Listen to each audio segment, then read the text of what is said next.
কেউ বুক পানিতে, কেউ বা হাঁটু পানিতে দাঁড়িয়ে ঘন্টার পর ঘন্টা অপেক্ষা করছে একটু সাহায্যের আশায়। বানের তোড়ে জীবনের ঝুঁকিতে থাকা ঘরহারা বন্যার্তদের চোখে মুখে নিদারুণ আকুতি, শঙ্কা আর অজানা আতঙ্ক। হেলিকপ্টারে দুর্গম এলাকায় ত্রাণ বিতরণ করেছে বিমান বাহিনী। ত্রাণের ওপর হুমড়ি খেয়ে পড়ছে মানুষ। রনি রায়হানের ক্যামেরায় হাসান মাহমুদের রিপোর্ট। চোখের সীমানা যত দূর যায় তত দূরই বিস্তৃত ঢলের পানি। গ্রাম, লোকালয়, শহর, গঞ্জ, নদী, পুকুর আলাদা করে বোঝার উপায় নেই, সব থই থই। যে বাড়ির উঠোনে ছিল শিশুর হাসি, পরিবারের কর্মমুখরতা, যে ফসলি মাঠে ছিল কৃষকের সোনাঝরা ফসল, সেখানে এখন হায়নার মতো হানা দিয়েছে থই থই পানি। আকাশের ওপর থেকে দেখা যায় নিচে দাঁড়িয়ে সারি সারি অসহায় মুখগুলো।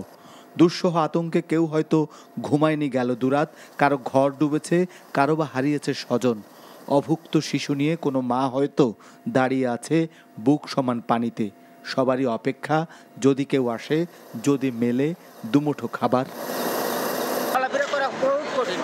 আমি যেমন মনে করি একটু ঢুকাইছি ফার্স্ট রেস কোনো ঠিকানা পাই না এবং কি কোনো কিছুই পাই না।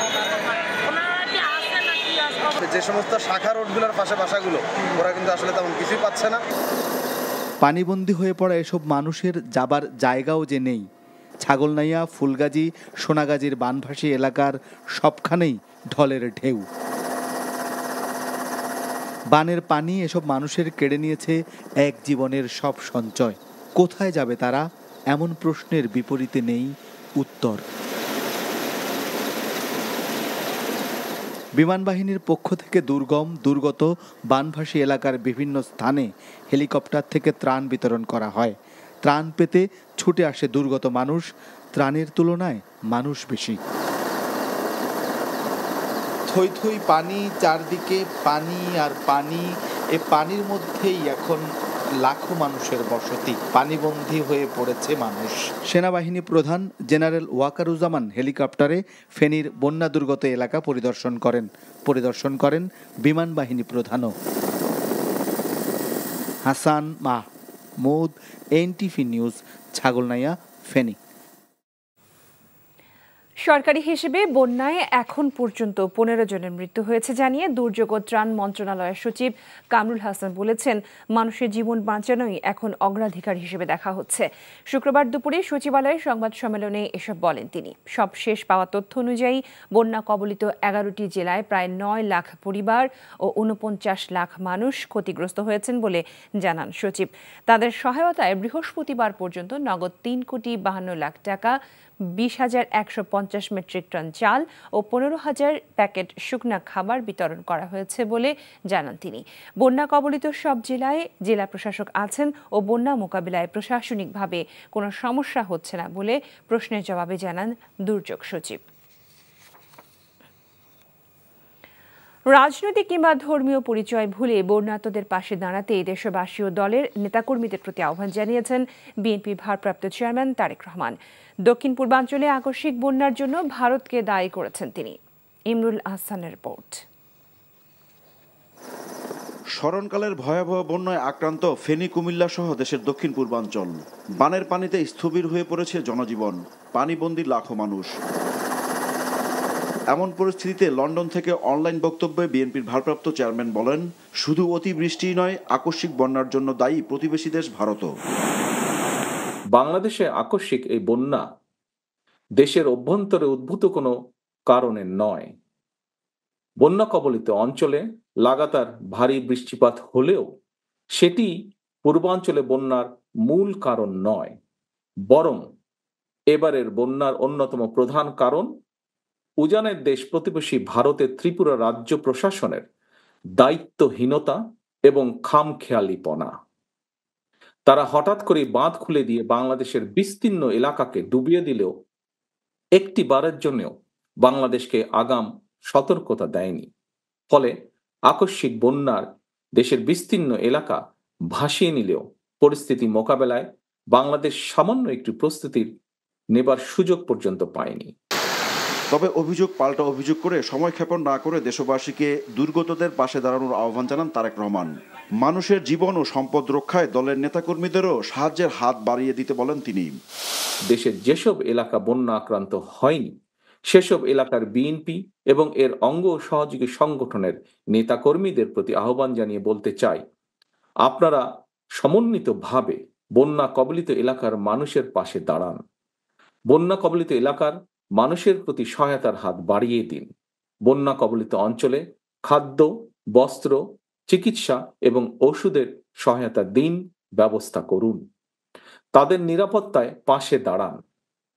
নেতাকর্মীদের প্রতি আরও একটি বিষয় বিশেষভাবে সতর্ক থাকার আহ্বান জানাই। আপনারা জানেন, দেশ ছেড়ে পালিয়ে যাওয়া বিতাড়িত স্বৈরাচার দেশে মানুষে মানুষে হিংসা, বিরোধ, বিভেদ তৈরি করেছিল।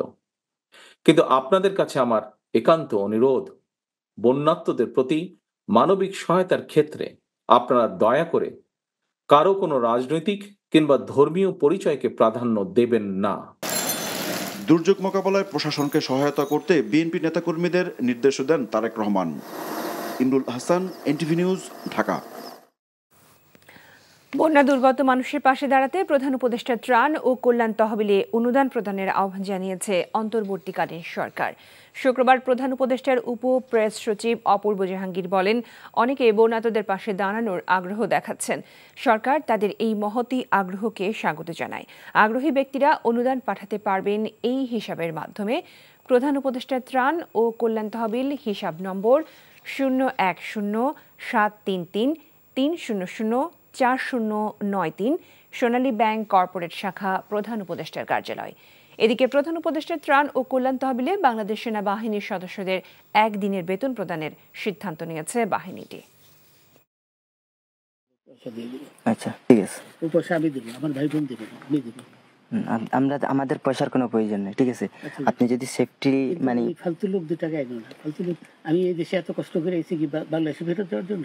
জি না, জি না। আচ্ছা, ঠিক আছে। দুই ব্যক্তি সহায়তায় চুক্তির মাধ্যমে সুপ্রিম কোর্টের অবসরপ্রাপ্ত বিচারপতি AHM শামসুদ্দিন চৌধুরী মানিক ভারতে পালিয়ে যাওয়ার চেষ্টা করছিলেন। এই সময় তাকে চিনে ফেলে স্থানীয়রা। পরে তারা সিলেটের কানাইঘাটের ডনা সীমান্তের বিজিবি ক্যাম্প সদস্যদের হাতে তুলে দেন শামসুদ্দিন মানিককে। 40,000 টাকা ছিল। কালকে যে দুজন টাকা নিছে ওদের কাছে কত টাকা ছিল? 60-70 লাখ। আচ্ছা, 60-70 লাখ। আচ্ছা, নিয়ে গেছে। নৌকালাও সাথে নিয়ে নিছে? নৌকালা এবং ওই লোক দুইজন সাথে একসাথে নিছে? না, ওই 2 ছোকরা নিছে।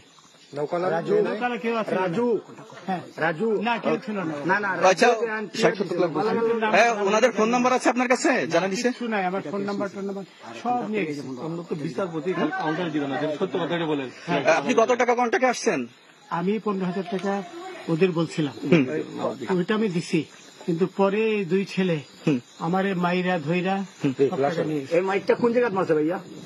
বর্ডারে আনিয়ে মারছে না ভিতরে? তারের ভিতরে, ইন্ডিয়ার ভিতরে? ইন্ডিয়ার ভিতরে। AHM শামসুদ্দিন চৌধুরী মানিক আপিল বিভাগের বিচারপতি ছিলেন। 2015 সালের সেপ্টেম্বরে তিনি অবসরে যান। এরপর বিভিন্ন অনুষ্ঠান ও টেলিভিশন টকশোতে কথা বলতেন শামসুদ্দিন চৌধুরী মানিক। Fahad Mohammad, NTV news, Dhaka. সাবেক নির্বাচন কমিশনার, বীর মুক্তিযোদ্ধা ও সাংবাদিক, সাহিত্যিক, আমলা, শিক্ষক মাহবুব তালুকদারের 2য় মৃত্যুবার্ষিকী আজ।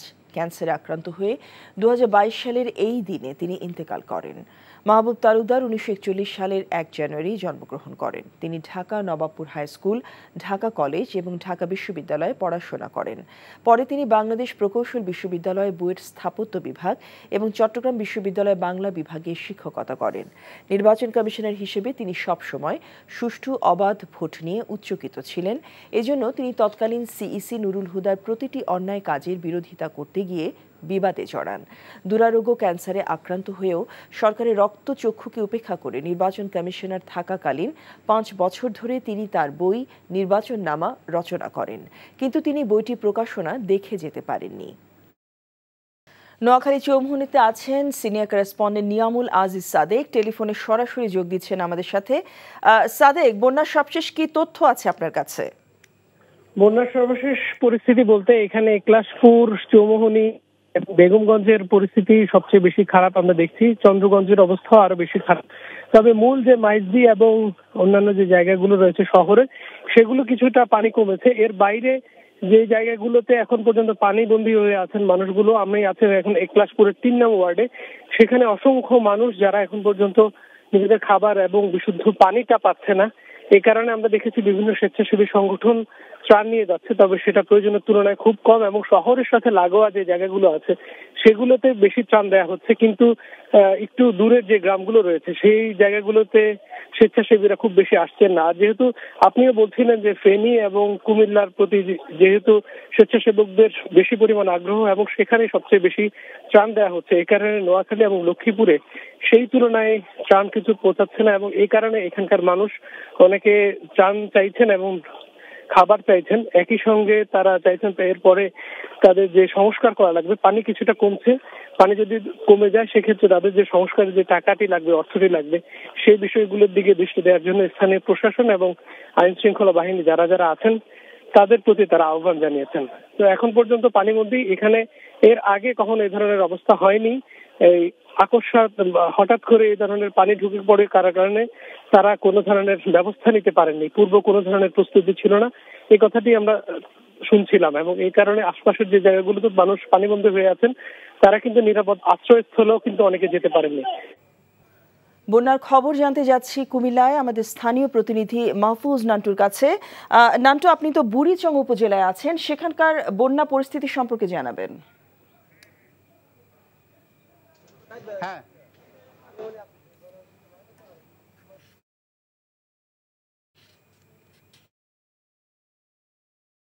আরো অন্তত 10টি গ্রাম নতুন করে প্লাবিত হয়েছে। এই 10টির সাথে আবার গুমতির সাথে যোগ হয়েছে শালদা নদী অংশে অনবরত পানি ঢুকছে লোকালে, এবং আজকে আরো 88টি গ্রাম এখনো আশঙ্কাজনক অবস্থায় রয়েছেন যে সেখানেও পানি উঠতে পারে। আমরা সকাল থেকে দেখেছি কুমিল্লার বিভিন্ন স্বেচ্ছাসেবী সংগঠন এই বন্যা আক্রান্তদের খাবার এবং স্যালাইন এবং অনেকেই আজকের দিনও নিরাপদ আশ্রয়ের জন্য শহরমুখী হচ্ছেন কিংবা উঁচু কোনো বিল্ডিং এর খোঁজে বের হয়েছেন। সকাল থেকে এখানে ঢাকা বিশ্ববিদ্যালয়ের শিক্ষার্থীদের দেখেছি। আমিও মূলত যে নৌকাটিতে বসেছি সেটাও ঢাকা বিশ্ববিদ্যালয়ের শহীদুল্লাহ হলের শিক্ষার্থীরা এসেছেন, তারাও এইখানে বিভিন্ন গ্রামে তার ত্রাণ বিতরণ করছেন। তারা জানিয়েছেন যে এখনো অনেক মানুষকে তারা উদ্ধার করে বিভিন্ন জায়গায় পৌঁছেছেন এবং যাদের ত্রাণ দরকার, যাদের খাবার দরকার, বিশুদ্ধ পানি দরকার, তারা সেখান থেকে সেগুলো সরবরাহ করছেন। কুমিল্লা জেলা প্রশাসক জানিয়েছেন যে প্রতিটি ঘরে ঘরে খুঁজে খুঁজে আজকে পর্যন্ত যারা আটকে আছেন তাদেরকে উদ্ধার করে আশ্রয় কেন্দ্রে নিয়ে যাবেন। জেসিন্তা, এই ছিল কুমিল্লা থেকে বন্যা সর্বশেষ। ভারতে পালানোর সময় সিলেটের কানাইঘাট সীমান্তে বিজিবির হাতে আটক হওয়া বিতর্কিত সাবেক বিচারপতি AHM শামসুদ্দিন চৌধুরী মানিককে আজ দুপুরের পর আদালতে হাজির করা হতে পারে বলে জানিয়েছেন সিলেট জেলা পুলিশ। বিচারক জীবন এমনকি অবসরে গিয়েও নানা বিতর্কিত কর্মকাণ্ডে তিনি সব সময় ছিলেন আলোচিত, সমালোচিত। রিপোর্ট করছেন হাসান মাহমুদ। আচ্ছা, ঠিক আছে, আমার ভাই বোন দেবে, আমরা আমাদের পয়সার কোনো প্রয়োজন নেই, ঠিক আছে? আপনি যদি সেফটি মানে ফালতু লোক 2 টাকা এগো না, ফালতু লোক। আমি এই দেশে এত কষ্ট করে এসেছি কি বাংলাদেশে ফেরত যাওয়ার জন্য? জি না। আচ্ছা, ঠিক আছে। বিচারপতি তোমার বিচার করবে যারা, এ যেন সেই বক্তব্যকেই মনে করায়। টকশোতে উপস্থাপিকাকে রাজাকার সম্বোধন করে বিতর্কের ঝড় তোলা AHM শামসুদ্দিন মানিক। ভারতে পালিয়ে যাবার সময় যখন তিনি ধরা পড়েন তখনও মানুষের মুখে ছিল সেই ক্ষোভ। 40,000 টাকা ছিল, কালকে দুজন টাকা নিছে, ওদের কাছে কত টাকা ছিল? 60-70 লাখ। আমি 15,000 টাকা ওদের বলছিলাম, ওইটা আমি দিছি, কিন্তু পরে 2 ছেলে আমারে মাইরা ধইরা দুই ব্যক্তির সহায়তায় চুক্তির মাধ্যমে সুপ্রিম কোর্টের অবসরপ্রাপ্ত এই বিচারপতি ভারতে পালিয়ে যেতে চাইছিলেন। এ সময় তাকে চিনে ফেলে স্থানীয়রা। পরে তারা সিলেটের কানাইঘাটের ডনা সীমান্তের বিজিবি ক্যাম্প সদস্যদের হাতে তুলে দেন তাকে। 1978 সালে হাইকোর্টে আইনজীবী হিসেবে কর্মজীবন শুরু করেন শামসুদ্দিন মানিক। 96 সালে হন ডেপুটি অ্যাটর্নি জেনারেল। 2001 সালে আওয়ামী লীগ সরকার তাঁকে অতিরিক্ত বিচারক হিসেবে হাইকোর্টে নিয়োগ দেন। পরে বিএনপি নিয়োগ বাতিল করলেও 2009 সালে আওয়ামী লীগ সরকার আবারও তাকে পূর্ণ বিচারক হিসেবে নিয়োগ দেয়। সেই ধারাবাহিকতায় তিনি আপিল বিভাগের বিচারপতি হন, কিন্তু এই বিচারপতি দীর্ঘ প্রায় 2 দশক ধরে নানা কাজে বিতর্কের ঝড় তুলেছেন। 2003 সালে ট্রাফিক পুলিশ কর্মকর্তাদের বিরুদ্ধে তার গাড়ি দেখেও স্যালুট না করায় আদালত অবমাননার অভিযোগ করেছিলেন। তিনি ক্ষমতার অপব্যবহার করে বিমানের ইকোনমি শ্রেণীর টিকিট কিনে জোরপূর্বক বিজনেস ক্লাসে ভ্রমণ করেন।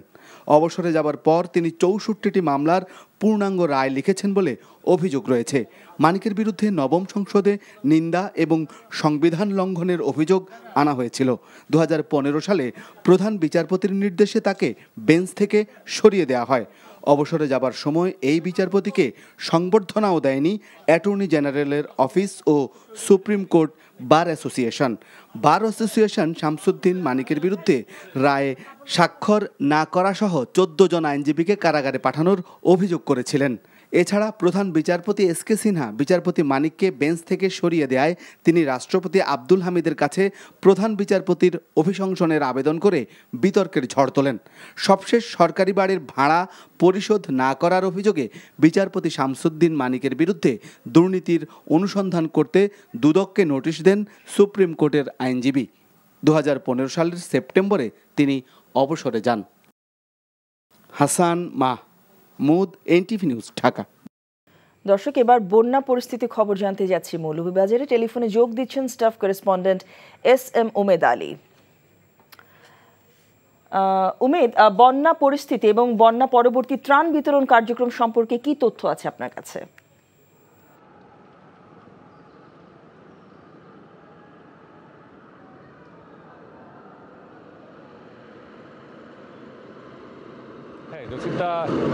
বন্যার আজকের যে অবস্থা, এখানকার যে 4টা নদী আছে, নদীর পানি কমতে শুরু করেছে। তবে মনু নদীর পানি এখনও 91 সেন্টিমিটার উপর দিয়ে প্রবাহিত হচ্ছে। এই 4টি নদীর মধ্যে শুধু একটি নদীর পানি, ধলাই নদীর পানি, বিপদসীমার নিচ দিয়ে প্রবাহিত হচ্ছে।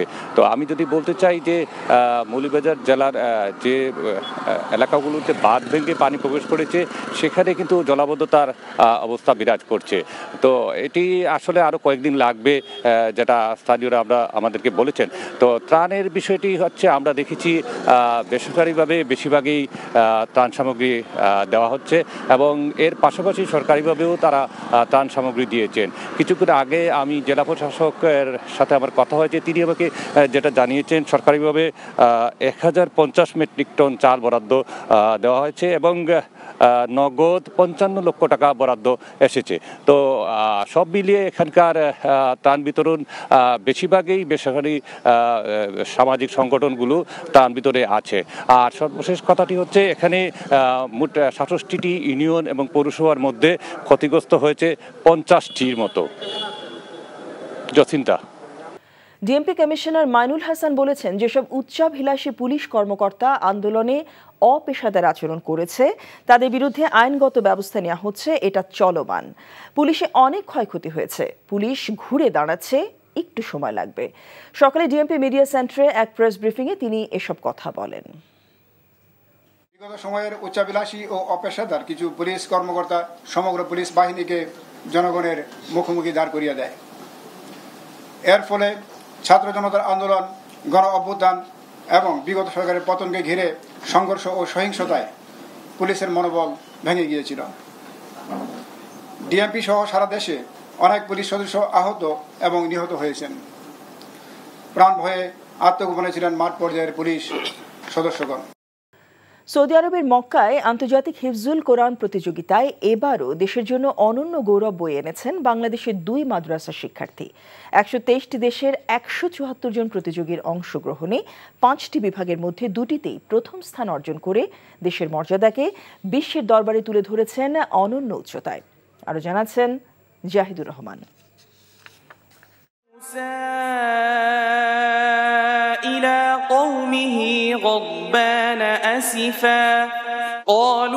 পবিত্র মক্কা নগরীর মসজিদে হারামে গত 21 আগস্ট অনুষ্ঠিত আন্তর্জাতিক কোরআন প্রতিযোগিতায় জোড়া সাফল্য বয়ে আনা বাংলাদেশের 2 প্রতিযোগীর, একজন হাফেজ আনাস বিন আতিক, অন্যজন হাফেজ মুআজ মাহমুদ। من جمهورية بنغلاديش الشعبية فقد فاز রাজধানীর মিরপুরের মার্কাজু ফয়জিল কুরআন আল ইসলামী ঢাকার কিতাব বিভাগের শিক্ষার্থী মোয়াজ প্রতিযোগিতার 15 পারা গ্রুপে অর্জন করেছে প্রথম স্থান, পেয়েছে সম্মাননা, ক্রেস্ট ও নগদ 1.5 লাখ রিয়াল পুরস্কার, বাংলাদেশি মুদ্রায় যার পরিমাণ প্রায় 50 লাখ টাকা। আমি ওইরকম কখনোই কোনো ভালো ছাত্র ছিলাম না এবং এখন আমি খুব দুর্বল ছাত্র। একমাত্র ওস্তাদের পরিশ্রম এবং আমার মা বাবার দোয়া, আমার ওস্তাদের দোয়ার কারণে আল্লাহ এখানে এনেছেন। আমার একটাই উদ্দেশ্য, আল্লাহ তাআলার দ্বীনের যেন অনেক বড় খিদমত করতে পারি, আল্লাহ যেন আমাকে মাকবুল খাদিম হিসেবে কবুল করেন। বিশ্বের সবচেয়ে বড় কোরআন প্রতিযোগিতায় প্রথম স্থান অর্জনের মাধ্যমে বিশ্বজুড়ে দেশের সুনাম ছড়িয়ে দেয় আনন্দিত মোয়াজের ওস্তাদ ও সতীর্থরাও। নিজের শিক্ষায়তনে শিখতে হচ্ছেন দোয়া, ভালোবাসার ফুলেল শুভেচ্ছায়। একটা অনারবি ছোট ছেলে পুরস্কার ছিনিয়ে নিচ্ছে, এটা আল্লাহ পাকের দয়া ছাড়া আমাদের পক্ষে সম্ভব ছিল না। আমি আমার আবেগকে ধরে রাখতে পারিনি, আমার চোখ থেকে অঝরে অনিচ্ছায় পানি বের হয়ে গেল। কিং আব্দুল আজিজ হিফজুল কোরআন প্রতিযোগিতায় 44তম আসরে এবার অংশ নেন সর্বোচ্চ সংখ্যক প্রতিযোগী। সৌদি আরবের বাদশাহ সালমান বিন আব্দুল আজিজের পক্ষ থেকে বিজয়ীদের মাঝে পুরস্কার তুলে দেন মক্কার deputy governor prince Saud bin Mishal bin Abdul Aziz. Zahidur Rahman, NTV news, Dhaka. Noakhali চৌমুহনীতে আছেন আমাদের সিনিয়র করেসপন্ডেন্ট নিয়ামুল আজিজ সাদেক, টেলিফোনে সরাসরি যোগ দিচ্ছেন তিনি আমাদের সাথে।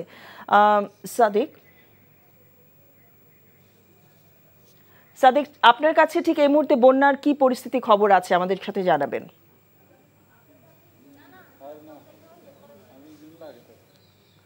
আপনি নিশ্চয়ই দেখতে পাচ্ছেন আমরা এখন দাঁড়িয়ে আছি একলাসপুরে। একলাসপুর হচ্ছে চৌমোহনীর পাশে একটি অবস্থিত এখানে একটি গ্রাম। আমরা খাদিজাতুল কোবরা মাদ্রাসা এখানে অস্থায়ীভাবে এখানে আশ্রয় কেন্দ্রে খোলা হয়েছে। যে মানুষগুলোকে আপনারা দেখছেন তারা আশপাশের যে জায়গাগুলো থেকে এসছেন এবং তারা অনেকটা নিরুপায় হয়ে এখানে এসেছেন, তাদের খাবারের ব্যবস্থা নেই এবং দেখতে পাচ্ছেন যে রান্না যে করা হচ্ছে উঁচু জায়গা নেই, এই কারণে এখানে মাটির চুলায় রান্না করা হচ্ছে। ভেতরে কোনো ধরনের ইলেকট্রিসিটি নেই, কোনো বিদ্যুতের ব্যবস্থা নেই এবং এখানে খুব বেশি যে নেটওয়ার্ক পাওয়া যাচ্ছে তাও কিন্তু নয়। এই কারণে এই মানুষগুলো কিন্তু এক ধরনের নিরাপত্তাহীনতায় আছেন, যেখানে নারী যারা রয়েছেন তারা কিন্তু এক ধরনের তাদের যে প্রয়োজনীয় যে সরঞ্জামগুলো সেগুলো খুব বেশি পাচ্ছেন না। তবে এখানে আমরা দেখেছি বেশ কয়েকটি স্বেচ্ছাসেবক সংগঠন এখানে এসছেন, তবে তা প্রয়োজনের তুলনায় অত্যন্ত কম।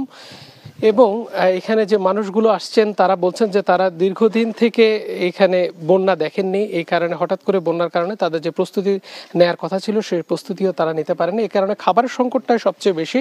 এর পাশাপাশি তারা বলছেন যে তাদের অন্যান্য যে সংকটগুলো রয়েছে, বিশেষ করে তাদের যাতায়াতের সংকটটা অনেক বেশি প্রকট বলে এখানে দেখা দিচ্ছে। এবং এর আশপাশে যে জায়গাগুলো আছে চন্দ্রগঞ্জ সহ নোয়াখালীর যে অন্যান্য জায়গাগুলো, সেখানেও কিন্তু মানুষ পানিবন্দী হয়ে আছে, কোনোভাবে তাদের যাতায়াত হচ্ছে না। প্রত্যেকটি জায়গায় ডুবে আছে, বিশেষ করে মসজিদ মন্দির সব জায়গাগুলো ডুবে আছে, রাস্তাঘাট ডুবে আছে, বিদ্যালয়গুলো স্বাভাবিক কার্যক্রম বন্ধ এবং সাধারণ মানুষ তাদের পাশে দাঁড়াচ্ছেন, তবে সেটি এখনো পর্যাপ্ত নয় বলে আমাদেরকে জানিয়েছেন স্থানীয় মানুষ। জসিন্থা। বিশ্বকাপ বাছাই 2 ম্যাচের স্কোয়াড ঘোষণা করেছে ব্রাজিল। এন্ড্রিকের পর আক্রমণ ভাগে 17 বছর বয়সী স্ট্রাইকার এস্তেভা ও ভিলিয়ানকে অন্তর্ভুক্ত করলেন দোরিয়েল জুনিয়র। 6 সেপ্টেম্বর উরুগুয়ের বিপক্ষে খেলবে ব্রাজিল। 4 দিন পর তাদের প্রতিপক্ষ প্যারাগুয়ে। এই 2 ম্যাচের জন্য দল ঘোষণা করেছেন দোরিভেল। কোপা আমেরিকা স্কোয়াডে থাকা 8 জনকে বাদ দিয়েছেন তিনি। পালমেইরেসে দারুণ পারফরমেন্স করে অনূর্ধ্ব-17 দল থেকে সিনিয়র দলে ঢুকলেন এস্তেভাও। 18 বছর পূর্ণ হলে 2025 সালে স্থায়ীভাবে চেলসিতে ঢুকতেন তিনি। এই বছর 19 ব্রাজিলিয়ান লিগ ম্যাচ খেলে 5 গোল করেছেন, সমান সংখ্যক অ্যাসিস্টও। নজরকাড়া ড্রিবলিং দিয়ে এস্তেভাও পেয়েছেন মেসিনিও ডাকনাম, যার অর্থ ছোট মেসি। আরেক তরুণ লুইস হেনরিক সুযোগ পেয়েছেন জাতীয় দলে। ইনজুরিতে ভোগা নেইমার প্রত্যাশিতভাবে এই স্কোয়াডেও নেই। রিয়াল মাদ্রিদের আক্রমণত্রয়ী ভিনিসিয়াস জুনিয়র, এন্ড্রিক রদ্রিগো 23 জনের দলে আছেন।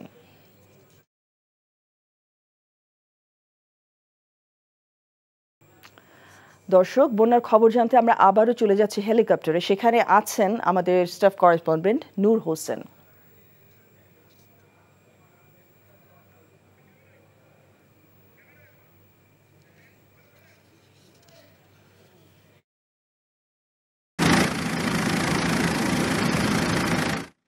পানি যে সেটি স্থিতিশীল রয়েছে বা কিছুটা কমেছে, কিন্তু সেটি বিপদ সীমার অনেক উপরে রয়েছে। অধিকাংশ ঘরবাড়ি, দোকানপাট এখনো পানির নিচে তলিয়ে আছে। হেলিকপ্টার থেকে নামার মতো কোনো জায়গা এখানে না থাকায় র্যাবের সদস্যরা সহ আমরা যে হেলিকপ্টারটিতে রয়েছে এটি র্যাবের হেলিকপ্টার, র্যাবের সদস্যরা বিভিন্ন ভবনের ত্রাণ ফেলার চেষ্টা করছে। এছাড়া সেনাবাহিনী সহ অন্যান্য বাহিনীগুলোর যে হেলিকপ্টার রয়েছে সেই হেলিকপ্টার থেকে উদ্ধার তৎপরতা এবং ত্রাণ তৎপরতা চালানো হচ্ছে। পরশুরাম, ফুলগাজী সহ আশেপাশের যে জায়গাগুলো রয়েছে এই জায়গাগুলো সম্পূর্ণ প্লাবিত হয়ে আছে। অধিকাংশ মানুষ কোনো ধরনের যোগাযোগ বিচ্ছিন্ন। যারা আমরা এই জায়গাটিতে যখন আসি তখন আমরা দেখতে পেয়েছি রাজধানী থেকে যে ঢাকা চট্টগ্রাম মহাসড়ক আছে সেই মহাসড়ক হয়ে অসংখ্য গাড়ি ত্রাণ নিয়ে আসছে, কিন্তু সেই গাড়িগুলো জ্যামের মধ্যে আটকে আছে এবং সেটি ফেনী শহরের বাইরের যে প্রত্যন্ত অঞ্চল সেই প্রত্যন্ত অঞ্চলে সেইভাবে উদ্ধার তৎপরতা এবং ত্রাণ তৎপরতা কোনোটি চালাতে পারছে না। হেলিকপ্টার সহ কিছু স্পিড বোট আমরাও দেখতে পেয়েছি যেগুলো দিয়ে বিভিন্ন স্কুল, কলেজ, বড় বিল্ডিং, দোতলা, তিনতলা, চারতলা যে ভবনগুলো রয়েছে সেই ভবনগুলোতে মানুষ রয়েছে। মানুষ ত্রাণের প্রত্যাশা করছেন, তারা খাবারের প্রত্যাশায় বসে আছেন। তারা তাদের যে সেটি আমরা দেখতে পেয়েছি, তারা খাবারের প্রত্যাশায় বসে আছেন, কিন্তু সেখানে যে পরিমাণে যে ত্রাণ প্রয়োজন, সহায়তা প্রয়োজন, সেইভাবে ত্রাণ সহায়তা দেওয়ার মতো অবস্থা এখনো ফেনীতে তৈরি হয়নি। ফেনী শহর থেকে আশেপাশের যে উপজেলাগুলো রয়েছে সেই উপজেলাগুলো সম্পূর্ণ বিচ্ছিন্ন হয়ে গেছে। সেগুলো মোবাইলেও যোগাযোগ করা সম্ভব হচ্ছে না এবং সড়ক পথে যাবার মতো কোনো অবস্থা নেই। র্যাবের পক্ষ থেকে র্যাবের যে হেলিকপ্টার রয়েছে সেই হেলিকপ্টার থেকে এলাকার আশেপাশের যে জায়গাগুলো তারা দেখছেন, আমরা ঘুরে দেখছি, এই প্রত্যেকটি জায়গা এখনো পানির নিচে তলিয়ে আছে। যার কারণে এখানকার মানুষের যে দুর্দশা, মানুষের যে কষ্ট, সেই কষ্টের বর্ণনা দেওয়ার মতো অবস্থা আসলে এই ফেনী জেলায় নেই। মানুষ ত্রাণের প্রত্যাশায় বসে আছেন এবং এমন অবস্থাও ঘটেছে বিভিন্ন জায়গায়, আমরা এমন খবরও পাচ্ছি মারা যাওয়া বা যারা মারা গেছেন তাদেরকে দাফন কার্য করার মতো জায়গা ফেনীর 3-4টি উপজেলা, পরশুরাম, ফুলগাজী সদরেরও বেশ কয়েকটি ইউনিয়ন পরিষদ এবং ছাগলনাইয়া, এই জায়গাগুলোতে মানুষকে দাফন করার মতো অবস্থাও নেই। 2-1 জন মারা যাওয়ার খবরও আমরা পেয়েছি। এছাড়া এখন এই মুহূর্তে ফেনীর মানুষের জন্য যেটি সবচেয়ে বেশি জরুরি সেটি হচ্ছে খাবার, পানি। প্রত্যেকটি আশ্রয় কেন্দ্রে খাবারের পানির স্বল্পতা এবং শুকনো খাবারের স্বল্পতা রয়েছে। সেনাবাহিনী সহ র্যাব সহ বাংলাদেশের যে বাহিনীগুলো রয়েছে সেই বাহিনীগুলো থেকে ত্রাণ তৎপরতা চালানো হচ্ছে। তারা তাদের সাধ্যমতো মানুষের কাছে পৌঁছানোর চেষ্টা করছেন। যারা অসুস্থ, বৃদ্ধ নাগরিক রয়েছেন তাদেরকে উদ্ধার করার চেষ্টা করছেন। র্যাবের পক্ষ থেকে চেষ্টা চালানো হচ্ছে, কিন্তু সেটি যে প্রয়োজন, মানুষের যে আকাঙ্ক্ষা, মানুষের জন্য যেটি দরকার সেটি এভাবে পৌঁছানো সম্ভব হয়নি। এর বাইরে নোয়াখালীতে বানের পানিতে ভাসছে লাখো মানুষ। জেলা সদর আর 6 উপজেলায় বন্যা দুর্গত মানুষের বাড়িতে বাড়িতে অসহায়ত্বের ছাপ স্পষ্ট। বৃষ্টি কিছুটা কমলেও কমেনি ঢলের পানি। পানিতে আটকা পড়েছে অনেকে। বসতভিটা হারিয়ে কেউ কেউ আশ্রয় নিয়েছে উঁচু দালানে। দেখা দিয়েছে তীব্র খাবার পানির সংকট। আনোয়ার মিলনের ক্যামেরায় নিয়ামুল আজিজ সাদিকের রিপোর্ট। নোয়াখালীর একলাশপুরের পানিবন্দী পরিবারদের একটি টানা 3 দিনের বেশি সময় ধরে উজানের ঢল আর অতিবৃষ্টিতে ঘরবন্দি এই মানুষগুলো।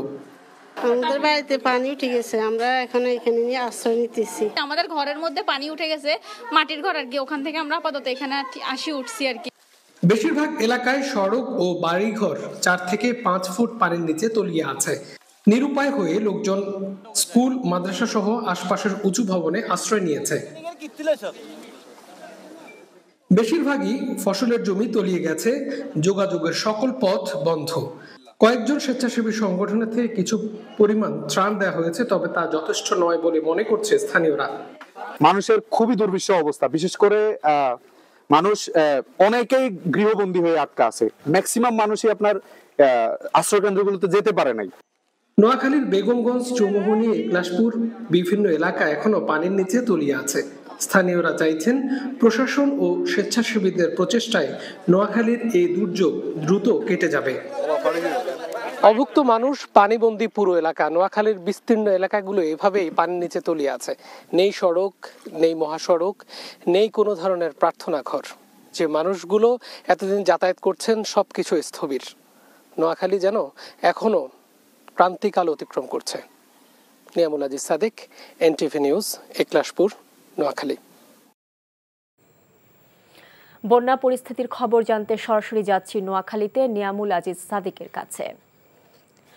সাদিক, নোয়াখালীর সার্বিক বন্যা পরিস্থিতি আজ কেমন দেখছেন?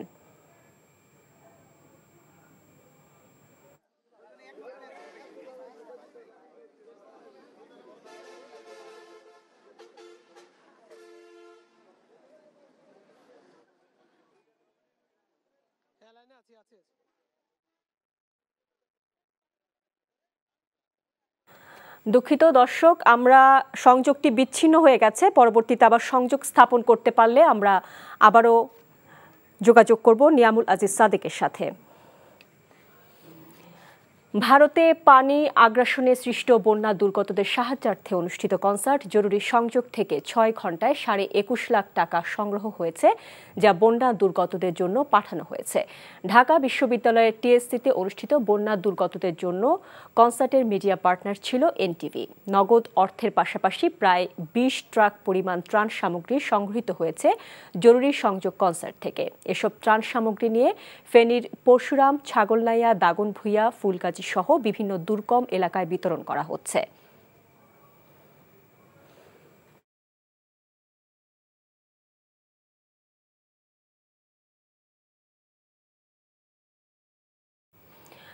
দর্শক, আমাদের সহকর্মী নিয়ামুল আজিজ সাদেক আছেন নোয়াখালীতে। আমরা বন্যা পরিস্থিতির খবর জানতে আবারও তার কাছে যাচ্ছি। সাদেক, নোয়াখালীর সার্বিক বন্যা পরিস্থিতি আজ কেমন দেখছেন আমাদের জানাবেন।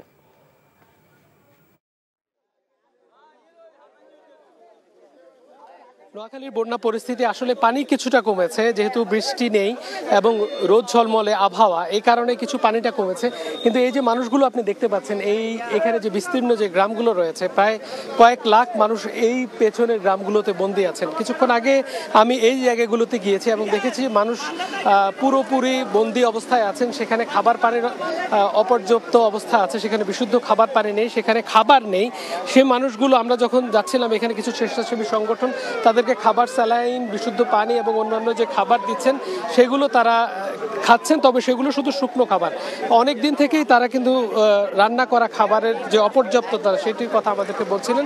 তবে সেই জায়গা থেকে ধীরে ধীরে তারা উন্নতির জন্য স্বেচ্ছাসেবী যে সংগঠনগুলো আছে তাদের কাছে বারবার আবেদন জানাচ্ছেন যে তাদেরকে কেন রান্না করা খাবার দেওয়া হয়। এবং অনেকে চাইছেন, এখানে যে বৃদ্ধরা আছেন, নারীরা আছেন, অনেকে নিরাপদ জায়গায় আসার জন্য চেষ্টা করছেন, কিন্তু এখানে নৌকার একটি বড় ধরনের সংকট আছে। আমরা যেটা ফেনীতে দেখেছি, ফেনীতে কিন্তু ইঞ্জিন চালিত অনেক নৌকা ছিল, সেই নৌকাগুলো কিন্তু আমরা এখানে দেখতে পাচ্ছি না। এখানে আপনি নিশ্চয়ই দেখতে পাচ্ছেন যে ডিঙ্গি নৌকা আছে, বেশ কয়েকটি ডিঙ্গি নৌকা আছে, কিন্তু এত ছোট নৌকা যেখান দিয়ে কিন্তু আসলে সত্যিকার অর্থে অসংখ্য মানুষ কিন্তু চলাচল করতে পারছে না, যেহেতু এই জায়গাগুলো কিছু কিছু জায়গা উঁচু নিচু, কোনো জায়গায় নৌকাগুলো আটকে যাচ্ছে। সেখানে এই উদ্ধার কার্যক্রম কিন্তু অনেকটাই ধীর গতিতে চলছে। এবং এখানে স্থানীয় মানুষের অভিযোগ যে অন্যান্য মানুষগুলোকে যেভাবে চেষ্টা করা হয় উদ্ধার করার জন্য, সেই তুলনায় কিন্তু নোয়াখালীতে খুব বেশি সেই চেষ্টাটা তারা দেখেননি। স্থানীয় প্রশাসনের কাউকে তারা চাইছেন যে এখানে এসে তারা সম্মিলিতভাবে যেন কার্যক্রম উদ্যোগ নেয়। আপনাকে বলিয়ে রাখি যে কোম্পানিগঞ্জ, চন্দ্রগঞ্জ এবং চৌমোহনীর আশপাশের যে এলাকাগুলো সেগুলো এখনো জলমগ্ন আছে। সেখানের মানুষগুলো কিন্তু দুবেলা দুমুঠো যে খাবারের সন্ধান সেটি করতে পারছে না, যেটি আমরা সকাল থেকেই দেখছি। সেখানে স্বেচ্ছাসেবক দলগুলো খুব বেশি আসছে না। একই জায়গায় কিন্তু অনেক স্বেচ্ছাসেবক দল যাচ্ছে, আশপাশের যে গ্রামগুলো সেখানে খাবার পাওয়া যাচ্ছে, কিন্তু যে বিস্তীর্ণ গ্রাম সেখানে কিন্তু খাবার সেই তুলনায় যাচ্ছে না। এবং একই সাথে আমি বলতে চাই যে ফেনীর অবস্থা কিন্তু আজকে শোচনীয়। আমি ফেনী থেকে এসেছিলাম এবং ফেনীর যে ছাগলনাইয়া, পরশুরাম, সোনাগাজী এই জায়গাগুলোতে মানুষ এখনো আটকে আছে। তাদেরকে উদ্ধারের জন্য কার্যক্রম শুরু করেছে, বেশ কয়েকটি ইঞ্জিন চালিত নৌকা সেখানে গিয়েছে, একই সঙ্গে স্পিড বোটগুলো গিয়েছে বিভিন্ন জায়গা থেকে। কিন্তু সম্মিলিতভাবে তারা চাইছেন যে স্থানীয় প্রশাসনের সাথে এবং ফায়ার সার্ভিসের সাথে বিজিবি এবং অন্যান্য যে আইনশৃঙ্খলা বাহিনী আছে তারা যেন তাদেরকে উদ্ধার করে নিয়ে যায়। একই সঙ্গে যে মানুষগুলো ভালনারেবল পজিশনে আছে, ঝুঁকিপূর্ণ অবস্থায় আছে, তাদেরকে হাসপাতালে নিয়ে যাওয়া হয়। যারা প্রসূতি রয়েছে তাদেরকে চিকিৎসা সেবা দেওয়া হয়। যারা অসুস্থ আছে তাদেরকে যেন অন্তত যে ফার্স্ট এইডের যে ওষুধগুলো আছে সেগুলো যেন দেওয়া হয়, সেই আহ্বান তারা বারবার করে যাচ্ছিলেন। সকাল থেকে আমরা দেখেছি যে ঢাকা থেকে অনেকগুলো ইঞ্জিন চালিত নৌকা এসছে, সেই ইঞ্জিন চালিত নৌকাগুলো সেখানে যাওয়ার চেষ্টা করছে। আর সর্বশেষ আপনাকে জানিয়ে রাখতে চাই এখানে অসংখ্য স্বেচ্ছাসেবকরা এসেছেন, বিশেষ করে চট্টগ্রাম থেকে এসেছেন, ঢাকা থেকে এসেছেন এবং স্থানীয়রা তাদেরকে সহায়তা করছেন। এ ধরনের ছোট ছোট নৌকা দিয়ে তারা তাদের ত্রাণগুলো পৌঁছে দেওয়ার চেষ্টা করছেন, যদিও তারা একই অভিযোগ বারবারই করছেন যে এই ত্রাণগুলো পর্যাপ্ত নয়, তাদের আরও বেশি ত্রাণ প্রয়োজন, তাদের আরও বেশি সহায়তা প্রয়োজন এবং বন্যার পানি নেমে গেলে তাদেরকে যে সহায়তাটি দেওয়া দরকার, আর্থিক সক্ষমতা তাদের অনেকের নেই, সেই বিষয়গুলোর দিকে দৃষ্টি দেওয়ার জন্য তারা অনুরোধ করেছেন। এ ছিল আমার নোয়াখালীর সর্বশেষ অবস্থা। জানছিলাম নোয়াখালীর বন্যা পরিস্থিতির খবর। বানভাসী দুর্গত মানুষের জন্য চলছে ত্রাণ সংগ্রহের কাজ। ঢাকা বিশ্ববিদ্যালয়ের টিএসসিতে বৈষম্য বিরোধী আন্দোলনের ত্রাণ তহবিলে জমা হচ্ছে ত্রাণ। সেই খবর জানতে যাচ্ছি নজরানা চৌধুরীর কাছে। নজরানা, ত্রাণ তহবিলে মানুষের সাড়া কেমন দেখছেন?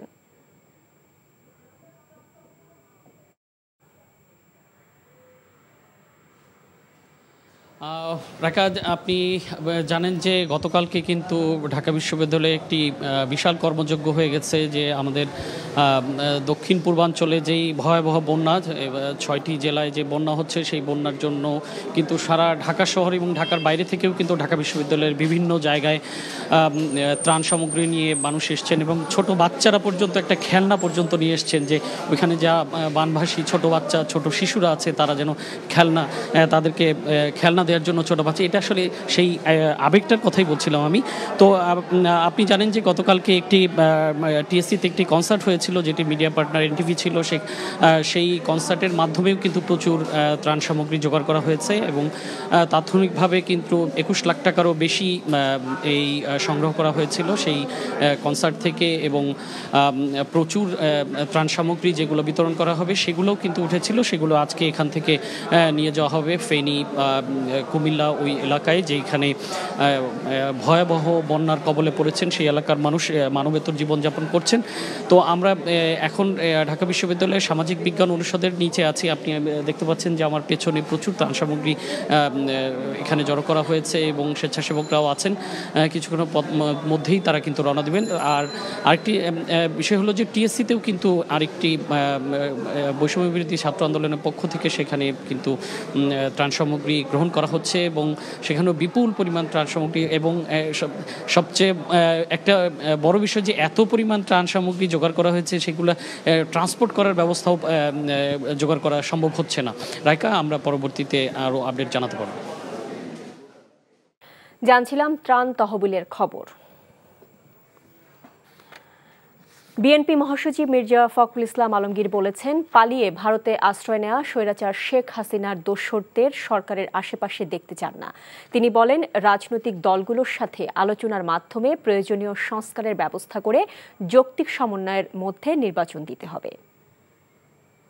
আমরা সবাই মনে করি যে এই ইন্টারিম গভর্নমেন্ট তারা অবশ্যই যৌক্তিক সময়ের মধ্যে তারা একটা নির্বাচনের ব্যবস্থা করবেন। আমি নির্বাচন কথার উপরে খুব জোর দিতে চাই এবং যে সংস্কারের প্রশ্ন এসছে সবসময় আসছে, সেই সংস্কারের ব্যাপারেও নির্বাচনটা অত্যন্ত গুরুত্বপূর্ণ। কারণ the final authority is the people. সেটা কিভাবে আসবে? সেটা অবশ্যই একটা নির্বাচিত পার্লামেন্টের মধ্য দিয়ে তাদের মাধ্যমে সেটাকে আসতে হবে, এর কোনো বিকল্প নেই। সুতরাং কয়েকজন ব্যক্তি একটা সংস্কার করে দেবেন এটা আমি বিশ্বাস করি না। আমি বিশ্বাস করি জনগণের অংশগ্রহণের মধ্য দিয়ে তাদের মাধ্যমে কিন্তু সেই সংস্কার আসতে হবে।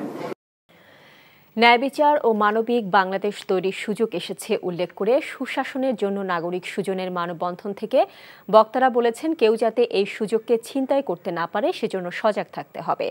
রাজধানীর মানিক মে অ্যাভিনিউতে সংসদ ভবনের সামনে অসাম্প্রদায়িক ও মানবিক রাষ্ট্র গঠনের দাবিতে সুজনের পক্ষ থেকে এক মানববন্ধনের আয়োজন করা হয়। মানববন্ধন থেকে বক্তারা বলেন, দেশের মানুষ ছাত্র জনতার গণ অভ্যুত্থানের মধ্য দিয়ে বাক স্বাধীনতা ফিরে পেয়েছে, পতন হয়েছে স্বৈরাচারের। তারা বলেন, এখন যে সরকার হয়েছে তাদেরকে দেশ গঠনে শক্তভাবে দুর্নীতি বিরোধী অবস্থান নিতে হবে। রাষ্ট্র সংস্কারের সুযোগ যাতে হাতছাড়া না হয় সেদিকে সতর্ক থাকার আহ্বান তাদের। আপামর জনসাধারণের সম্পৃক্ততায় যে আন্দোলন হয়েছে তার ফলশ্রুতিতে যে স্বৈরাচারী সরকারের পতন ঘটেছে, যে নূতন সম্ভাবনার দ্বার ঘটেছে, সেটা যেন আবার চিন্তায় না হয়ে যায়। ভারতীয় মিডিয়ার একটা অংশ অত্যন্ত সুপরিকল্পিতভাবে এই সরকারকে, বাংলাদেশের মানুষকে মেলাইন করছে। এটা আমাদেরকে প্রতিরোধ করতে হবে। আমরা এই সুযোগটিকে কোনোভাবেই অবহেলা করতে পারি না এবং সেখানে আমাদের দৃঢ় ঐক্যবদ্ধতা প্রয়োজন। এক পাহাড়ি নারীকে ধর্ষণের ঘটনায় অভিযুক্তদের গ্রেফতার ও বিচারের দাবিতে রাঙামাটিতে বিক্ষোভ মিছিল করেছে পাহাড়ি ছাত্র পরিষদ ও হিল উইমেন্স ফেডারেশন। সকালে শহরের রাজবাড়ী এলাকা থেকে একটি বিক্ষোভ মিছিল বের হয়ে প্রধান সড়ক প্রদক্ষিণ শেষে জেলা প্রশাসকের কার্যালয়ে সমাবেশ করেন তারা। হিল উইমেন্স ফেডারেশনের অর্থ সম্পাদক হীরা চাকমার সভাপতিত্বে সমাবেশে বক্তারা খাগড়াছড়ির রামগড়ে এক পাহাড়ি নারীকে সংঘবদ্ধ ধর্ষণ, রাঙামাটির বনরূপায় দ্বিতীয় শ্রেণীর ছাত্রীকে ধর্ষণ চেষ্টা এবং বান্দরবানের নাইখংছড়িতে এক পাহাড়ি নারীকে ধর্ষণ চেষ্টাকারীকে গ্রেফতার এবং শাস্তির দাবি জানান। একই সাথে পার্বত্য চট্টগ্রাম চুক্তি যথাযথ ও পূর্ণাঙ্গ বাস্তবায়নের লক্ষ্যে দ্রুত রোডম্যাপ ঘোষণারও দাবি জানানো হয়। সৌদি আরবের মক্কায় আন্তর্জাতিক হিফজুল কোরআন প্রতিযোগিতায় এবারও দেশের জন্য অনন্য গৌরব বয়ে এনেছেন এদেশের বাংলাদেশের দুই মাদ্রাসা শিক্ষার্থী। 123টি দেশের 174 জন প্রতিযোগীর অংশগ্রহণে 5টি বিভাগের মধ্যে 2টিতেই প্রথম স্থান অর্জন করে দেশের মর্যাদাকে বিশ্বের দরবারে তুলে ধরেছেন অনন্য উচ্চতায়। আরও জানাচ্ছেন জাহিদুর রহমান।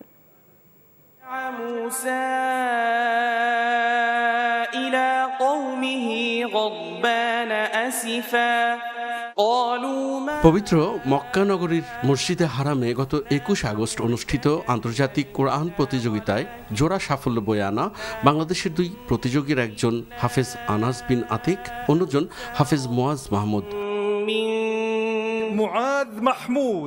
من جمهورية بنغلاديش الشعبية فقد فاز। রাজধানীর মিরপুরের মার্কাজু ফয়জিল কুরআন আল ইসলামী ঢাকার কিতাব বিভাগের শিক্ষার্থী মুয়াজ প্রতিযোগিতার 15 পারা গ্রুপে অর্জন করেছে প্রথম স্থান, পেয়েছে সম্মাননা, ক্রেস্ট ও নগদ 1.5 লাখ রিয়াল পুরস্কার, বাংলাদেশি মুদ্রায় যার পরিমাণ প্রায় 50 লাখ টাকা। আমি ওইরকম কখনোই কোনো ভালো ছাত্র ছিলাম না এবং এখন আমি খুব দুর্বল ছাত্র। একমাত্র ওস্তাদের পরিশ্রম এবং আমার মা বাবার দোয়া, আমার ওস্তাদের দোয়ার কারণে আল্লাহ এখানে এনেছেন। আমার একটাই উদ্দেশ্য, আল্লাহ তাআলার দ্বীনের যেন অনেক বড় খিদমত করতে পারি, আল্লাহ যেন আমাকে মাকবুল খাদিম হিসেবে কবুল করেন। বিশ্বের সবচেয়ে বড় কোরআন প্রতিযোগিতায় প্রথম স্থান অর্জনের মাধ্যমে বিশ্বজুড়ে দেশের সুনাম ছড়িয়ে দেয় আনন্দিত মুয়াজের ওস্তাদ ও সতীর্থরাও। নিজের শিক্ষায়তনে শিখতে হচ্ছেন দোয়া, ভালোবাসার ফুলেল শুভেচ্ছায়। একটা অনারবি ছোট ছেলে পুরস্কার ছিনিয়ে নিচ্ছে, এটা আল্লাহ পাকের দয়া ছাড়া আমাদের পক্ষে সম্ভব ছিল না। আমি আমার আবেগকে ধরে রাখতে পারিনি, আমার চোখ থেকে অঝরে অনিচ্ছায় পানি বের হয়ে গেল। কিং আব্দুল আজিজ হিফজুল কোরআন প্রতিযোগিতায় 44তম আসরে এবার অংশ নেন সর্বোচ্চ সংখ্যক প্রতিযোগী। সৌদি আরবের বাদশাহ সালমান বিন আব্দুল আজিজের পক্ষ থেকে বিজয়ীদের মাঝে পুরস্কার তুলে দেন মক্কার deputy governor prince Saud bin Mishal bin Abdul Aziz. Zahidur Rahman, NTV news, Dhaka. কুষ্টিয়ায় ঈদগাহ সংস্কার নিয়ে দু গ্রুপের সংঘর্ষে এক ইউপি সদস্য নিহত হয়েছে, আহত হয়েছে আরও 4 জন। স্থানীয়রা জানায়, কয়েকদিন ধরে উপজেলার গোস্বামী দুর্গাপুর ঈদগাহের সংস্কার নিয়ে বর্তমান ইউপি সদস্য মামুনের সাথে বিরোধ চলে আসছিল ইউনিয়ন আওয়ামী লীগের সাধারণ সম্পাদক দবির উদ্দিনের। মামুন ও তার লোকজন ভোরে মসজিদে ফজরের নামাজ শেষে বাড়ি ফেরার পথে অতর্কিতভাবে ধারালো অস্ত্র দিয়ে হামলা করে দবির উদ্দিনের লোকজন। এক পর্যায়ে দুপক্ষের সংঘর্ষে মামুন সহ 5 জন গুরুতর আহত হয়। পরে স্থানীয়রা তাদেরকে উদ্ধার করে হাসপাতালে নিয়ে গেলে চিকিৎসক মামুনকে মৃত ঘোষণা করেন। সৌদি আরবের মক্কায় আন্তর্জাতিক হিফজুল কোরআন প্রতিযোগিতায় এবারও দেশের জন্য অনন্য গৌরব বয়ে এনেছেন বাংলাদেশের দুই মাদ্রাসা শিক্ষার্থী। 123টি দেশের 174 জন প্রতিযোগীর অংশগ্রহণে 5টি বিভাগের মধ্যে 2টিতেই প্রথম স্থান অর্জন করে দেশের মর্যাদাকে বিশ্বের দরবারে তুলে ধরেছেন অনন্য উচ্চতায়। আরও জানাচ্ছেন জাহিদুর রহমান। رجع موسى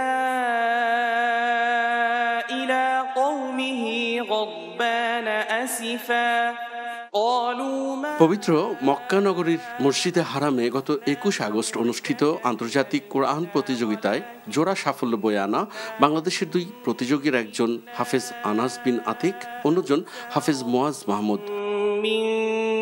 معاذ محمود من جمهورية بنغلاديش الشعبية فقد فاز রাজধানীর মিরপুরের মার্কাজু ফয়জিল কুরআন আল ইসলামী ঢাকার কিতাব বিভাগের শিক্ষার্থী মুয়াজ প্রতিযোগিতার ১৫ পারা গ্রুপে অর্জন করেছে প্রথম স্থান, পেয়েছে সম্মাননা, ক্রেস্ট ও নগদ ১.৫ লাখ রিয়াল পুরস্কার, বাংলাদেশি মুদ্রায় যার পরিমাণ প্রায় ৫০ লাখ টাকা।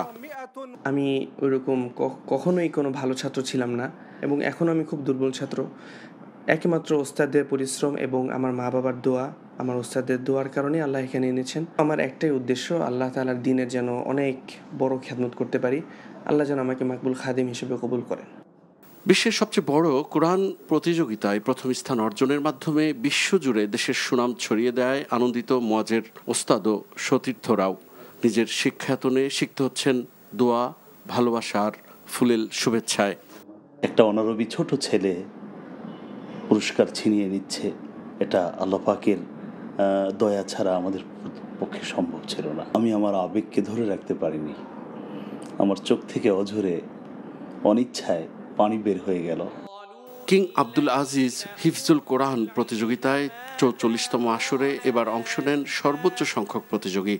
সৌদি আরবের বাদশাহ সালমান বিন আব্দুল আজিজের পক্ষ থেকে বিজয়ীদের মাঝে পুরস্কার তুলে দেন মক্কার deputy governor prince Saud bin Mishal bin Abdul Aziz. Zahidur Rahman, NTV news, Dhaka. সনাতন ধর্মাবলম্বীদের অন্যতম অনুষ্ঠান জন্মাষ্টমী উৎসব সোমবার দুপুরে চট্টগ্রামের JM সেন হলে আয়োজিত সংবাদ সম্মেলনে সংগঠনের সাধারণ সম্পাদক প্রবীর কুমার সেন বলেন, ১৪০ বছর আগে বাংলাদেশে চট্টগ্রাম থেকে জন্মাষ্টমী উৎসবের সূচনা হয়, যা পরবর্তীতে দেশব্যাপী বিস্তৃতি লাভ করে। এরই ধারাবাহিকতায় এবারও সোমবার মহা শোভাযাত্রার মাধ্যমে ৪ দিনব্যাপী উদযাপিত হবে দিনটি। বিএনপি সহ বিভিন্ন সংগঠন ও প্রতিষ্ঠানের পক্ষ থেকে বন্যা কবলিত এলাকায় ত্রাণ সামগ্রী বিতরণ চলছে। কুমিল্লায় বানভাসী মানুষের জন্য বিএনপির কেন্দ্রীয় ও কুমিল্লা জেলার নেতাকর্মীরা ত্রাণ বিতরণ অব্যাহত রেখেছেন। বুড়িচং উপজেলার ভরাসার বাজারে খাবার বিতরণ করেন বিএনপির নেতাকর্মীরা। নোয়াখালীতে কেন্দ্রীয় বিএনপির ভাইস চেয়ারম্যান বরকতুল্লাহ বুলুর পক্ষ থেকে বেগমগঞ্জ উপজেলার বিভিন্ন স্থানে দুপুরে বন্যার্তদের মাঝে ৬,০০০ প্যাকেট খাবার বিতরণ করা হয়েছে। খাগড়াছড়ির রামগড়ে আকস্মিক বন্যায় উপজেলার বেশ কয়েকটি এলাকা প্লাবিত হওয়ায় ৩ শতাধিক বন্যার্ত পরিবারের মাঝে শুকনো খাবার বিতরণ করেছে সেনাবাহিনীর সদস্যরা। বৈষম্য বিরোধী ছাত্র আন্দোলন দমানোর নামে গণহত্যার দায়ে শেখ হাসিনা ও তার সহযোগীদের ফাঁসির দাবিতে মাদারীপুরের কালকিনিতে বিক্ষোভ সমাবেশ ও মোটরসাইকেল শোভাযাত্রা অনুষ্ঠিত হয়েছে। দুপুরে উপজেলা ও পৌরসভা বিএনপির আয়োজনে কেন্দ্রীয় বিএনপির সাংগঠনিক সম্পাদক খন্দকার মাসুকুর রহমান মাসুকের নেতৃত্বে কালকিনি থানার মোড় চত্বরে এই কর্মসূচি পালন করা হয়। At least 18 deaths have been reported across the country as several districts have been flooded in the past 3 days. Among the deceased, 4 died in Kumilla, 1 in Feni, 5 in Chattogram, 3 in Noakhali, 1 in Brahmanbaria, 1 in Lokhipur and 3 in Cox's Bazar. Nearly 1 million families in 11 districts have become waterlogged. Nearly 5 million people have been affected in the flood in these districts. A total of 3,527 shelters have been opened to provide refuge for the waterlogged or affected people. There are 770 medical teams operational to provide healthcare services to the affected in these 11 districts. The flood waters are receding in some areas due to the cessation of rain. However, the water level of 7 rivers is still above the danger mark. The flood situation in Kumilla district deteriorated further with the flooding of fresh areas in the past 24 hours till Saturday, leaving 700,000 people stranded. The volunteers were seen struggling to distribute relief materials in the flood-hit areas due to a lack of boats as roads remained submerged. As the nation grapples with a devastating flood that has affected millions of lives across 11 districts, a unified effort has emerged with the government, public and private organizations, the army, political parties and the general public coming together to provide essential relief and support to those in need. The interim government, led by Dr. Muhammad Yunus, has expressed its appreciation for the willingness of people to provide help and support to flood victims. The advisor to the Ministry of Posts, Telecommunications and Information Technology, Nahid Islam, has directed to provide free diesel for the generators deployed by mobile operators in Feni district to keep the mobile network towers operational.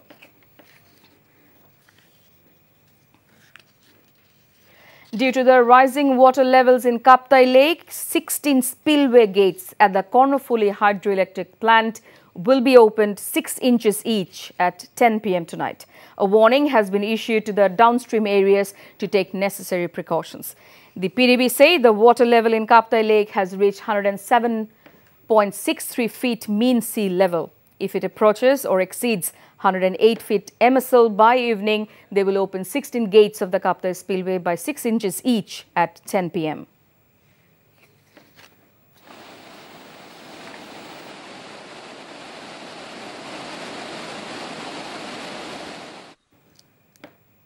BNP Secretary General Mirza Fakhrul Islam Alamgir has called upon the interim government to present a clear roadmap for conducting national elections as soon as possible after necessary reforms through consultations with political parties. Speaking at a discussion, he expressed dissatisfaction that the interim government has not yet engaged in substantive dialogue with political parties or implemented noticeable changes in key areas, including the bureaucracy.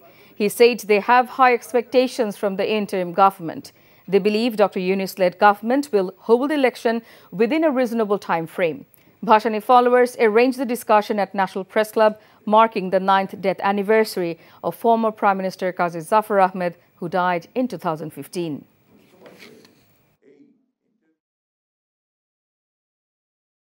আমরা দেখতে চাই যে প্রধান উপদেষ্টা তিনি অতি দ্রুত জনগণের সামনে তিনি কি করতে চান তা উপস্থাপন করবেন, একটা রোড ম্যাপ দিবেন যে কিভাবে তিনি অতি দ্রুত একটা নির্বাচনের ব্যবস্থা করবেন, কিভাবে তিনি প্রয়োজনীয় সংস্কারগুলো ঘটিয়ে এবং নির্বাচনের ব্যবস্থা করবেন। তা না হলে এই উদ্দেশ্য সেই উদ্দেশ্য সম্পূর্ণ ব্যাহত হবে। সেটা কিভাবে আসবে, সেটা অবশ্যই একটা নির্বাচিত পার্লামেন্টের মধ্য দিয়ে তাদের মাধ্যমে সেটাকে আসতে হবে, এর কোনো বিকল্প নেই। সুতরাং কয়েকজন ব্যক্তি একটা সংস্কার করে দেবেন এটা আমি বিশ্বাস করি না। Citizens for Good Governance, Shujan has said a scope has opened to create a Bangladesh based on justice and humanity. Speakers made the remarks at a human chain organized by Shujan in front of National Parliament today. They urged all to remain alert so that the great scope to rebuild Bangladesh cannot be snatched away by anyone. They urged the interim government to take stern action against corruption. এই ছাত্র তরুণদের নেতৃত্বে আপামর জনসাধারণের সম্পৃক্ততায় যে আন্দোলন হয়েছে তার ফলশ্রুতিতে যে স্বৈরাচারী সরকারের পতন ঘটেছে, যে নূতন সম্ভাবনার দ্বার ঘটেছে, সেটা যেন আবার চিন্তায় না হয়ে যায়। ভারতীয় মিডিয়ার একটা অংশ অত্যন্ত সুপরিকল্পিতভাবে সরকারকে, বাংলাদেশের মানুষকে মেলাইন করছে। এটা আমাদেরকে প্রতিরোধ করতে হবে। আমরা এই সুযোগটিকে কোনোভাবেই অবহেলা করতে পারি না এবং সেখানে আমাদের দৃঢ় ঐক্যবদ্ধতা প্রয়োজন। Police interrogated the arrested VIPs to know about those who provided money, advice and statements against the students' movement, DMP Commissioner Mainul Hassan said today. He came up with the remark in reply to a reporter's query at the Commissioner's Meet the Press at the Media Center in the capital's Minty Road. This was his first briefing since taking the office on 7th August. Mainul provided updates on the investigation against several high-profile arrestees, including former ministers, a state minister and an advisor from the previous government. These individuals are being interrogated to determine if they provided financial support, advice or made statements against the students' movement, he said. Mainul emphasized that the police are focused on uncovering any involvement in undermining the protests.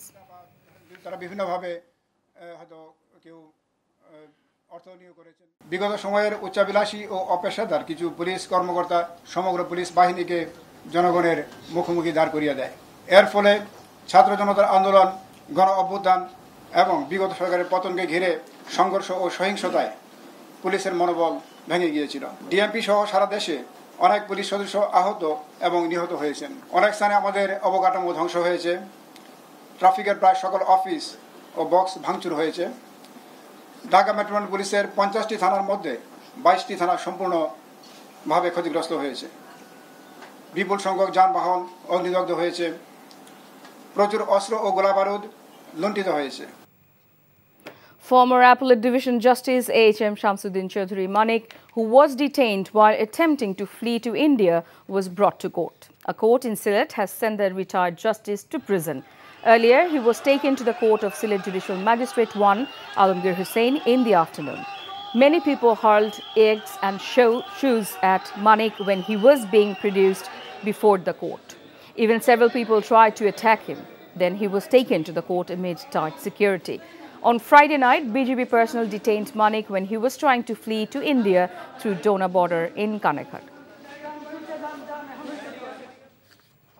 Metro rail service will resume tomorrow as the agitating employees of Dhaka Mass Transit Company returned to work last Tuesday. However, the Metro rail will not stop at Mirpur 10 and Kajipara stations. Test runs of the Metro rail continued since Tuesday to determine if there were any issues. After its resumption, the headway for the Metro rail will be 8 minutes during peak hours, 10 minutes during special off-peak hours and 12 minutes during off-peak hours. Metro rail services will remain off on Fridays like before. A legal notice has been issued to the Bangladesh Cricket Board by a lawyer demanding the removal of Shakib Al Hasan from the national team in connection with a murder investigation. Shakib, a former member of parliament under Bangladesh's ousted Prime Minister Sheikh Hasina, is being asked to return home for legal proceedings. Barrister Shajib Mahmood Alam, a lawyer at the Supreme Court, issued the notice on behalf of his client. He argued that since a murder case has been filed against Shakib, an investigation is now necessary and BCB should facilitate Shakib's return to Bangladesh to assist with the legal process. আকস্মিক বন্যায় ফেনী সহ 11 জেলার অনেক এলাকা এখনও যোগাযোগ বিচ্ছিন্ন। পানি কিছুটা কমলেও পরিস্থিতির তেমন উন্নতি হয়নি। এদিকে দুর্যোগ ব্যবস্থাপনা এবং ত্রাণ মন্ত্রণালয় জানিয়েছে বন্যায় 11 জেলায় 49,38,159 জন মানুষ ক্ষতিগ্রস্ত হয়েছেন আর এ পর্যন্ত মারা গেছেন 18 জন। ওয়ালিউল্লাহ অলির ডেস্ক রিপোর্ট। কুমিল্লার বন্যা পরিস্থিতি আরও অবনতির দিকে যাচ্ছে। সময় যত বাড়ছে তার সঙ্গে পাল্লা দিয়ে বাড়ছে বন্যা কবলিত মানুষের সংখ্যাও। জেলার অন্তত 10 লাখ মানুষ পানিবন্দী হয়ে পড়েছে। বুড়িচংয়ে গমতির ভাঙনের ফলে বন্যা কবলিত মানুষের দুর্ভোগ বেড়েছে কয়েক গুণ। লোকালয়ে প্রবেশ করা পানির স্রোতে মানুষের ঘরবাড়ি বিলীন হয়ে গেছে। একটা কাপড় বার করে আনতাছি যাইতেছেন কই যাইতে আছি মিয়ার বাজারে খবর লইতে আছে যে কিছু পানি কমছে কিনা। উজনের ভারত অংশে বৃষ্টিপাত না হওয়ায় মৌলভীবাজারের 4টি নদীর পানি কমতে শুরু করেছে। এতে করে জেলার বন্যা পরিস্থিতি কিছুটা উন্নতির দিকে, তবে প্লাবিত হচ্ছে নতুন নতুন এলাকা। দুর্গত এলাকায় খাদ্য সংকট ও বিশুদ্ধ পানির চরম সংকট দেখা দিয়েছে। মানুষ নাই, নৌকা কই, নৌকা দিয়ে মানুষের আনতেই নিতে হয়।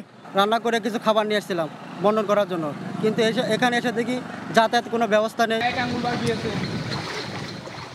চট্টগ্রাম ও ফেনীর পানিবন্দীদের উদ্ধারের চেষ্টা চালাচ্ছে সেনা, নৌ, বিমান বাহিনী ও সাধারণ মানুষ। তাদের সাথে যোগ দিয়েছে বিভিন্ন স্বেচ্ছাসেবী সংগঠন। বন্যায় চট্টগ্রামের বেশি ক্ষতি হয়েছে হাটহাজারী ও ফটিকছড়ির বিস্তীর্ণ এলাকা। হালদা নদীর একাধিক স্থানে ভাঙনের মুখে জনবসতি, হাসপাতাল, স্কুল, কলেজ সহ বিভিন্ন গুরুত্বপূর্ণ স্থাপনা। দীর্ঘ সময়ে এত বড় বন্যা দেখেনি এলাকার মানুষ। যদি সম্ভব হয় আরো টিম এখানে কাজ করার জন্য বাড়ানোর জন্য প্রয়োজন, আরো 2 থেকে 4টা স্পিড বোটের প্রয়োজন। এখানে প্রচন্ড পরিমাণে পানি বাড়তেছে। আলোকদিয়া সল্লাতে অনেক পরিবার এখন আটকা আছে, কিছু মসজিদে এবং মাদ্রাসায় দোতলা ছাদের উপরে আছে।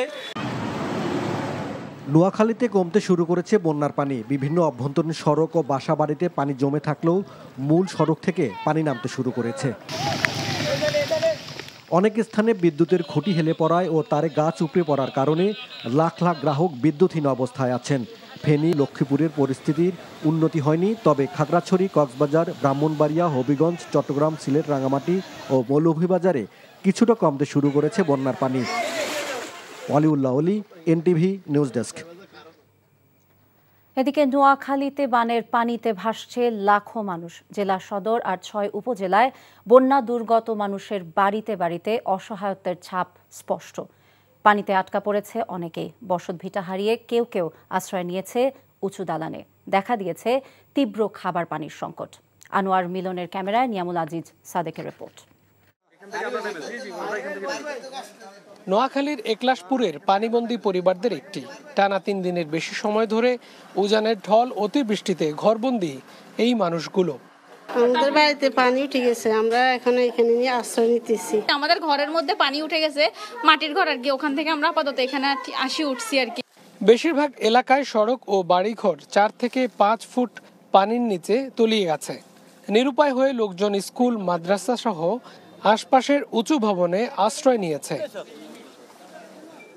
বেশিরভাগ ফসলের জমি তলিয়ে গেছে, যোগাযোগের সকল পথও বন্ধ।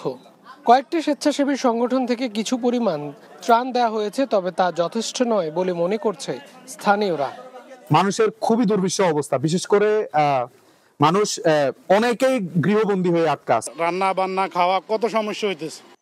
নোয়াখালীর বেগমগঞ্জ, চৌমুহনী, একলাশপুর বিভিন্ন এলাকা এখনো পানির নিচে তলিয়ে আছে। স্থানীয়রা চাইছেন প্রশাসন ও স্বেচ্ছাসেবীদের প্রচেষ্টায় নোয়াখালীর এসব দুর্যোগ দ্রুত কেটে যাবে। অভুক্ত মানুষ, পানিবন্দী পুরো এলাকা। নোয়াখালীর বিস্তীর্ণ এলাকাগুলো এভাবেই পানির নিচে তলিয়ে আছে।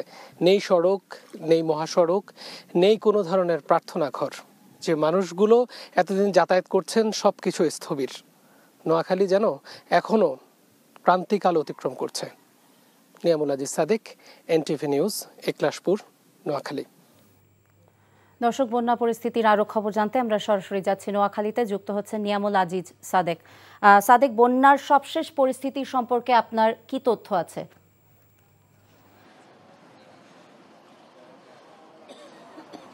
ফারজানা, আমি এখন যে জায়গাটি দাঁড়িয়ে আছি এটি হচ্ছে বেগমগঞ্জ পাইলট উচ্চ বিদ্যালয়। এখানে পেছনের যে বিল্ডিংটি আপনি দেখছেন, বিশাল বিল্ডিং, এই বিল্ডিংয়ে প্রায় 1000-এর উপর মানুষ এখন আছে, তাদের ছোট ছোট বাচ্চাদের নিয়ে, যাদের এখন শিশু খাদ্য দরকার, যাদের এখন বিশুদ্ধ পানির দরকার। কিছুটা সেই অভাবটা পূরণ করছে এখানে রেড ক্রিসেন্ট সোসাইটি এবং স্বেচ্ছাসেবক যে ছাত্ররা আছে তারা পূরণ করছে। কিন্তু এখানে একটি ভিন্ন কিছু সমস্যা আছে, সেটা হচ্ছে এখানের পাশে যে আলিপুর, কদমপুর, গণিপুর, নাটেশ্বর, নরোত্তমপুর, এই জায়গাগুলো হচ্ছে দুর্গম এলাকা। এখানে কিন্তু প্রত্যন্ত এলাকা, এসব জায়গাগুলোতে কিন্তু ছাত্ররা এখন পর্যন্ত যেতে পারছে না। এখানে যে সমন্বয়ক আছে, যারা এই স্বেচ্ছাসেবক সমন্বয় করছেন, কিছুক্ষণ আগে তার সাথে কথা বলেছে, তিনি বলেছেন এই জায়গাগুলোতে আসলে তারা যে লাইফ জ্যাকেটের কথা বলছেন, বারবার অনেকগুলো লাইফ জ্যাকেট পাওয়া যাচ্ছে, বিশেষ করে ফেনী থেকে শুরু করে কুমিল্লাতে অসংখ্য লাইফ জ্যাকেট এসেছে, আমরা গতকালকেও শুনেছি, কিন্তু এই জায়গায় কিন্তু সেটি পর্যাপ্তভাবে আসছে না, যে কারণে তারা যেতে পারছে না। একই সঙ্গে এখানে নৌকাগুলো যেগুলো রয়েছে সেগুলো কিন্তু ইঞ্জিন চালিত নৌকা দিলে হবে না,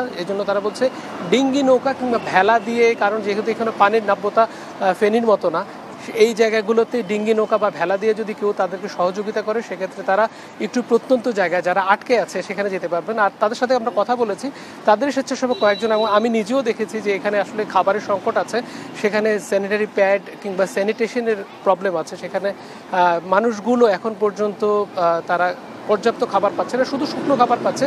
রান্না করা খাবারের জন্য তারা ত্রাণ চাইছে। এখন পর্যন্ত কিছু খাবারের সমস্যা আছে। এ ছিল আসলে এই চৌমুহনী, নোয়াখালী, বেগমগঞ্জের যে আশপাশের এলাকাগুলো, সেগুলোর চিত্র। আসলে খালি থেকে বন্যার সম্পর্কে খবর জানছিলাম। পানি কিছুটা কমলেও ফেনীর বিস্তীর্ণ এলাকা এখনও পানির নিচে। যোগাযোগ না থাকায় বেশিরভাগ এলাকার মানুষ খাবার ও পানির ভয়াবহ সংকটে রয়েছে। হেলিকপ্টারে করে দুর্গম এলাকায় উদ্ধার এবং ত্রাণ বিতরণ করেছে র্যাব। তবে অধিক ত্রাণের গাড়ির জন্য স্থবির হয়ে পড়েছে ঢাকা-চট্টগ্রাম মহাসড়ক। জামাল হোসেনের ক্যামেরায় আরও জানাচ্ছেন নূর হোসেন। চোখের সীমানায় কেবলই থই থই পানি। তলিয়ে আছে গ্রাম, শহর, দোকানপাট, বাজার হাট। তলিয়ে আছে নলকূপ কিংবা শৌচাগার, সবই। আলাদা করে বোঝার উপায় নেই ঠিক কি ছিল কোন এলাকায়। ভেসে গেছে সাধের বসত ভিটা, তলিয়ে গেছে চেনা বাড়ির উঠোন। তিল তিল করে গড়ে তোলা মাছের ঘের এখন ঢলের দখলে। ফেনী সদর, ছাগলনাইয়া, ফুলগাজী, পরশুরামের বিস্তীর্ণ জনপদই এখন কান্নার কারণ। উপর থেকে দেখা যায় নিচে দাঁড়িয়ে সহায়হীন মানুষের মুখ। এক মুঠো শুকনো খাবার আর পানির আশায় বাসার ছাদে হাহাকার বানবাসীদের। হেলিকপ্টার দিয়ে দুর্গম দুর্গত এলাকায় দিনভর ত্রাণ বিতরণ করে র্যাবের সদস্যরা। ত্রাণ নিতে হুমড়ি খেয়ে পড়ে মানুষ। পানিবন্দী থেকে উদ্ধার করা হয়েছে গর্ভবতী নারীসহ শিশু ও বৃদ্ধকে। স্মরণকালের ভয়াবহ বন্যায় তলিয়ে গেছে ফেনীসহ আশেপাশে বেশ কয়েকটি জেলা। এই এলাকার মানুষের কি অবস্থা সেটি জানাও একেবারে দুষ্কর। নূর হোসেন, এনটিভি নিউজ, ফেনী। বন্যা উপদ্রুত এলাকায় দ্রুত ডিজেল সরবরাহ করে মোবাইল নেটওয়ার্ক এবং বিদ্যুৎ সরবরাহ চালু করার জন্য নির্দেশ দিয়েছেন অন্তর্বর্তীকালীন সরকারের প্রধান উপদেষ্টা অধ্যাপক ডক্টর মোহাম্মদ ইউনূস। বন্যা আক্রান্ত অঞ্চলে ত্রাণ এবং পুনর্বাসন নিয়ে এনজিও প্রতিনিধিদের সাথে মতবিনিময়কালে তিনি এমন নির্দেশনা দেন। দেশের ছোট বড় এবং উপকূলীয় এলাকায় কাজ করা ৪৪টি এনজিওর প্রতিনিধিদের সাথে প্রধান উপদেষ্টা ২ ঘণ্টারও বেশি সময় মতবিনিময় করেন। বন্যা আক্রান্ত এলাকায় উদ্ধার এবং ত্রাণ বিতরণ কার্যক্রম এবং বন্যা পরবর্তী স্বাস্থ্যসেবা ও পুনর্বাসন পরিকল্পনা নিয়ে এনজিও প্রতিনিধিদের কাছ থেকে তাদের অভিজ্ঞতা জানতে চান তিনি। বৈঠক শেষে বেসরকারি সংস্থা ব্র্যাকের নির্বাহী পরিচালক আসিফ সালেহ বলেন, বন্যাক্রান্ত এলাকায় সরকারি বেসরকারি খাতকে সমন্বয় করে কার্যক্রম পরিচালনার জন্য প্রধান উপদেষ্টা নির্দেশ দিয়েছেন। প্রধান উপদেষ্টা বলেন যে উনি তো অবশ্যই অ্যাডমিনিস্ট্রেশন থেকে শুনছেন, কিন্তু অবশ্যই এবং মাঠ পর্যায়ে বেসরকারি সেক্টর থেকে রিয়েল যে খবরগুলো যেটা আমরা হয়তো আরও ডিপে যেতে পারি সেই জায়গাগুলো থেকে উনি জানতে চাচ্ছিলেন। এবং এই নিডস অ্যাসেসমেন্টের একটা কাজ হলে তারপরে উনি ডোনারদেরকে ডাকবেন এবং একটা সমন্বিতভাবে একটা জয়েন্ট রেসপন্স প্ল্যান, এবং ওটা রেসপন্স প্ল্যানটা হলে ওটা ফান্ড মোবিলাইজেশন কী ধরনের দরকার হবে সেটার একটা তৈরি হবে। কমিউনিকেশনের ব্যাপারে আর্মির সাথে কোঅর্ডিনেশন হচ্ছে, মোবাইল ফোন কোম্পানিগুলোর সাথে কোঅর্ডিনেশন হচ্ছে। আমরা চেষ্টা করছি ডিজেল পাঠিয়ে ওইখানে যাতে টাওয়ারগুলোকে কোনোভাবে যেন চালু করা যায়, যতটা রিমোট এলাকায় যাওয়া যায় এবং যত দ্রুত বিদ্যুৎ সরবরাহটা চালু করা যায়। বিদ্যুৎ সরবরাহ চালু হলে নেটওয়ার্ক চালু হবে।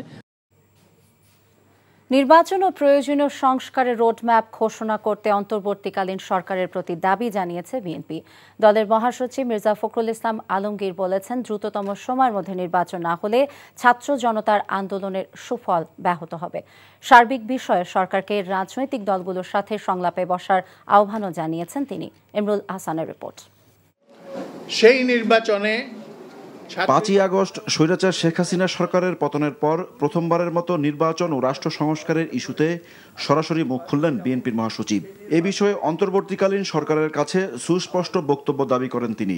আমরা দেখতে চাই যে প্রধান উপদেষ্টা তিনি অতি দ্রুত জনগণের সামনে তিনি কি করতে চান তা উপস্থাপন করবেন, একটা রোড ম্যাপ দিবেন যে কিভাবে তিনি অতি দ্রুত একটা নির্বাচনের ব্যবস্থা করবেন, কিভাবে তিনি প্রয়োজনীয় সংস্কারগুলো ঘটিয়ে এবং নির্বাচনের ব্যবস্থা করবেন।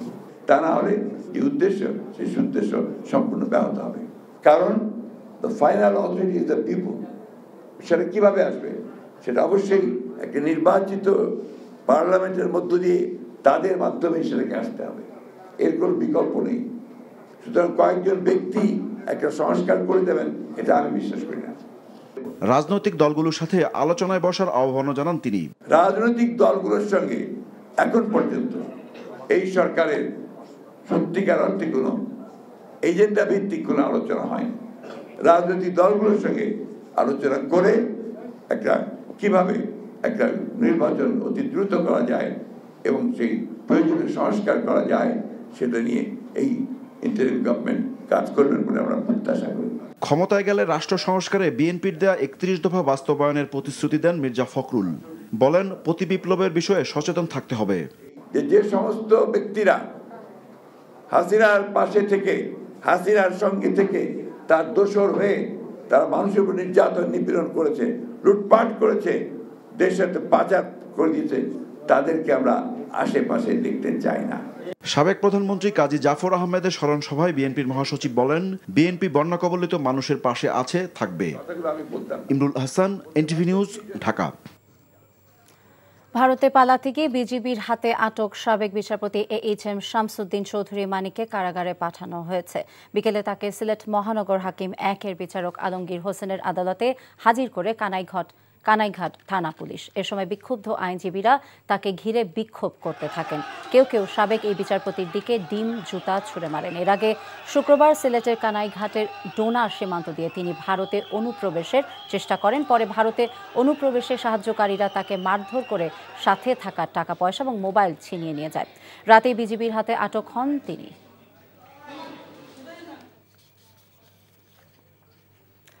সাবেক মন্ত্রী আনিসুল হক, ডাক্তার দীপু মনি, উপদেষ্টা সালমান এফ রহমান এবং বরখাস্তকৃত সেনা কর্মকর্তা মেজর জেনারেল জিয়াউল আহসানকে আবারও রিমান্ডে নেওয়ার আবেদন করা হয়েছে। রাজধানীর আইডিয়াল কলেজের প্রথম বর্ষের শিক্ষার্থী খালিদ হাসান সাইফুল্লাহ হত্যা মামলায় সাবেক প্রধানমন্ত্রী শেখ হাসিনা বেসরকারি শিল্প ও বিনিয়োগ বিষয়ক উপদেষ্টা সালমান এফ রহমান, সাবেক আইনমন্ত্রী আনিসুল হক এবং সেনা কর্মকর্তা জিয়াউল আহসানের আবারও 10 দিনের রিমান্ড চেয়ে আবেদন করেছে পুলিশ।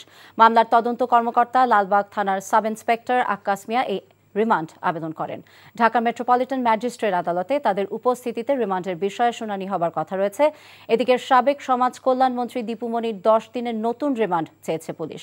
রাজধানীর বাড্ডায় সাম্প্রতিক ছাত্র আন্দোলনের সময় সুমন শিকদার হত্যাকাণ্ডের মামলায় তাকে এই রিমান্ডে নেওয়ার আবেদন করা হয়েছে।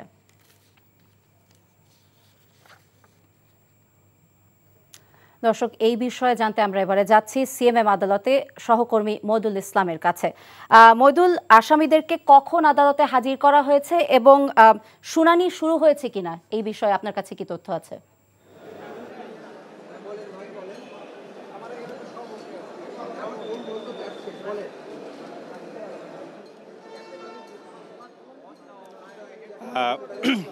সন্ধ্যা 7:30টার দিকে এই যে 4 আসামির কথা বললেন আপনি কিছুক্ষণ আগে, সেই 4 আসামিকে সন্ধ্যা 7:30টার দিকে এই সিএমএম আদালত প্রাঙ্গণে আনা হয় এবং এখন থেকে 5 মিনিট আগে সেই 4 আসামিকে মহানগর হাকিম জসিম উদ্দিনের আদালতে দেওয়া হয়েছে তাদেরকে এবং এই মুহূর্তে শুনানি চলছে। এবং এর আগে আপনি যেটা বলেছিলেন যে পুলিশ 10 দিনের রিমান্ড আবেদন করেছিলেন, সেই রিমান্ড আবেদনেরই মূলত শুনানি হচ্ছে। কিছুক্ষণ পরে সেই শুনানি শেষে পুলিশ জানাবে যে আসলে কতদিনের রিমান্ড মঞ্জুর করেছে সেই বিষয়ে আইনজীবীরাও কথা বলবেন আনুষ্ঠানিকভাবে। এবং আপনি দেখতে পাচ্ছেন যে সিএমএম কোর্টের যে সামনে এখানে কিন্তু যাতে কোনো অপ্রীতিকর ঘটনা না ঘটে সেজন্য আইন শৃঙ্খলা রক্ষাকারী বাহিনীর পাশাপাশি সেনা সদস্যদের মোতায়েন করা হয়েছে যে কোনো ধরনের অপ্রীতিকর পরিস্থিতি মোকাবেলা করার জন্য। এছাড়াও আমরা দেখেছি বিএনপি আইনজীবীরা তার আসলে আসামিদের ফাঁসির দাবি সহ নানা ধরনের দাবিতে তারা স্লোগান দিচ্ছে এবং এখানে অনেক মানুষের একটা ভিড় লক্ষ্য করা যাচ্ছে। সেই কারণে মূলত সেনা সদস্য এবং আইন শৃঙ্খলা বাহিনীর সদস্যদের বিপুল সংখ্যক সদস্য এখানে মোতায়েন করা হয়েছে যে কোনো ধরনের অপ্রীতিকর পরিস্থিতি মোকাবেলা করার জন্য। এবং এই মুহূর্তে রিমান্ড শুনানি চলছে। কিছুক্ষণ পরে রিমান্ড শুনানি শেষ হওয়ার পরে আইনজীবীরা আমাদেরকে জানাবেন যে আসুন চূড়ান্তভাবে কতদিনের রিমান্ড আবেদন মঞ্জুর করা হলো। এবং আপনি জানেন যে এর আগে 10 দিনের রিমান্ডে এই আসামিরা ছিলেন এবং 10 দিনের রিমান্ড শেষ হওয়ার পরেই মূলত আজকে এই রিমান্ড আবেদন করা হয়েছে। এবং যে 3 আসামি যে সালমান এফ রহমান, আনিসুল হক এবং জিয়াউল আহসান, এই 3 জনকে একটি হত্যা মামলা, লালবাগ থানা হত্যা মামলা, সেই মামলায় মূলত তাদেরকে এই রিমান্ড আবেদন করা হয়েছে। এছাড়া দীপুমণিকে রাজধানীর বাড্ডা থানার আরেকটি মামলার হত্যা মামলা, সেটার রিমান্ড আবেদন জানানো হয়েছে। তো আসলে আনুষ্ঠানিকভাবে আইনজীবীরা কিছুক্ষণ পরে রিমান্ড শেষ হওয়ার পরে তারা জানাবে যে কতদিনের রিমান্ড মঞ্জুর হলো। তো এই ছিল এখানকার অবস্থা। আমরা সিএমএম আদালত থেকে শুনানির খবর জানছিলাম। ফোনে আড়ি পেতে নাগরিকদের ব্যক্তিগত গোপনীয়তা খর্বকারী রাষ্ট্রীয় সংস্থা এনটিএমসি বন্ধ করা সহ মত প্রকাশের স্বাধীনতার সাথে সাংঘর্ষিক সকল আইন বিলুপ্ত করার দাবি জানিয়েছেন নাগরিক সমাজের প্রতিনিধিরা। তারা বলেছেন, রাষ্ট্র ক্ষমতাকে কুক্ষিগত করে দেশে স্বৈরাচারী এবং ফ্যাসিবাদ কায়েমে সহায়তাকারী আইন ও সংস্থাকে বহাল রেখে রাষ্ট্র সংস্কার করা যাবে না। রাজধানীর কারওয়ান বাজারে রাষ্ট্র সংস্কার বিষয়ে এক নাগরিক সংলাপে বক্তারা এসব কথা বলেন। আড়ি পাতা, গোপনীয়তার অধিকার এবং বাক স্বাধীনতা শিরোনামে সিভিল রিফর্ম গ্রুপ এই নাগরিক সংলাপের আয়োজন করে। রাষ্ট্রীয় নিরাপত্তার অজুহাতে বিভিন্ন শ্রেণী পেশার মানুষের ফোনালাপ, আড়িপাতা সহ ব্যক্তিগত গোপনীয় ছবি ভিডিও চুরি করতে রাষ্ট্রীয়ভাবে পৃষ্ঠপোষকতা নিষিদ্ধ করার দাবি জানান বক্তারা। কিন্তু কিছু কিছু প্রতিষ্ঠান আছে যেগুলো ঢেলে সাজানোর কোনো অর্থ হয় না। জোনায়েদ সাকিব বলে গেছেন যে এনটিএমসিকে নজরদারি করার জন্য কমিশন করতে হবে, আবার আরেকটা কমিশন করে সেটাকে আবার একই দশার মধ্যে ফেলে সেটি করা হবে। কাজে আমি আসলে মহিউদ্দিন সাহেবের সাথে একমত, এনটিএমসির কোনো প্রয়োজন নেই। ন্যায় বিচার ও মানবিক বাংলাদেশ তৈরির সুযোগ এসেছে উল্লেখ করে সুশাসনের জন্য নাগরিক সুজনের মানববন্ধন থেকে বক্তারা বলেছেন, কেউ যাতে এই সুযোগকে ছিনতাই করতে না পারে সেজন্য সজাগ থাকতে হবে। রাজধানীর মানিক মিয়া এভিনিউতে সংসদ ভবনের সামনে অসাম্প্রদায়িক এবং মানবিক রাষ্ট্র গঠনের দাবিতে সুজনের পক্ষ থেকে মানববন্ধনের আয়োজন করা হয়। বক্তারা বলেন, দেশের মানুষ ছাত্র জনতার গণ অভ্যুত্থানের মধ্য দিয়ে বাক স্বাধীনতা ফিরে পেয়েছে, পতন হয়েছে স্বৈরাচারের। তারা বলেন, এখন যে সরকার হয়েছে তাদেরকে দেশ গঠনের শক্তভাবে দুর্নীতি বিরোধী অবস্থান নিতে হবে। রাষ্ট্র সংস্কারের সুযোগ যাতে হাতছাড়া না হয় সেদিকে সতর্ক থাকার আহ্বান তাদের। এই ছাত্র তরুণদের নেতৃত্বে আপামর জনসাধারণের সম্পৃক্ততায় যে আন্দোলন হয়েছে তার ফলশ্রুতিতে যে স্বৈরাচারী সরকারের পতন ঘটেছে, যে নূতন সম্ভাবনার দ্বার ঘটেছে, সেটা যেন আবার চিন্তায় না হয়ে যায়। ভারতীয় মিডিয়ার একটা অংশ অত্যন্ত সুপরিকল্পিতভাবে সরকারকে, বাংলাদেশের মানুষকে মেলাইন করছে। এটা আমাদেরকে প্রতিরোধ করতে হবে। আমরা এই সুযোগটিকে কোনোভাবেই অবহেলা করতে পারি না এবং সেখানে আমাদের দৃঢ় ঐক্যবদ্ধতা প্রয়োজন। আগামীকাল রোববার থেকে রাজধানীতে চলাচল শুরু করবে মেট্রো রেল, তবে আপাতত মিরপুর 10 এবং কাজীপাড়া স্টেশনে থামবে না মেট্রো রেল। এই দুটি স্টেশনে যাত্রী সেবা কার্যক্রম আপাতত বন্ধ থাকবে। উত্তরা থেকে মতিঝিল এবং মতিঝিল থেকে উত্তরা পর্যন্ত সকাল 7:10 থেকে রাত 8:30 পর্যন্ত পূর্বের সময়সূচি অনুযায়ী উভয় দিকে চলাচল করবে মেট্রো রেল। আজ সড়ক পরিবহন ও সেতু মন্ত্রণালয়ের বিজ্ঞপ্তিতে নতুন সূচি অনুযায়ী মেট্রো রেল চলার কথা জানানো হয়েছে। বৈষম্য বিরোধী আন্দোলনকে ঘিরে দুটি স্টেশন ক্ষতিগ্রস্ত হওয়ায় 18 জুলাই মেট্রো রেল চলাচল বন্ধ করে কর্তৃপক্ষ।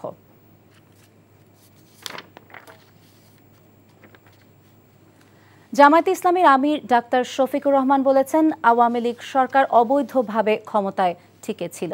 সকালে হবিগঞ্জ পৌরসভা মাঠে ছাত্র জনতার আন্দোলনে নিহতদের পরিবারের সদস্যদের হাতে আর্থিক অনুদান প্রদানকালে একথা বলেন তিনি। এ সময় নিহত 15 পরিবারের কাছে সহায়তা তুলে দেন তিনি। এদিকে মৌলভীবাজারের রাজনগরে বন্যায় ক্ষতিগ্রস্ত অসহায় মানুষের মধ্যে ত্রাণ বিতরণ করেন জামায়াতের আমির। পরে বলেন, আচমকা পানি ছেড়ে দেয়া ভারতের উচিত হয়নি, ভবিষ্যতে যেন আর এরকম না হয় সে বিষয়ে সতর্ক করেন তিনি।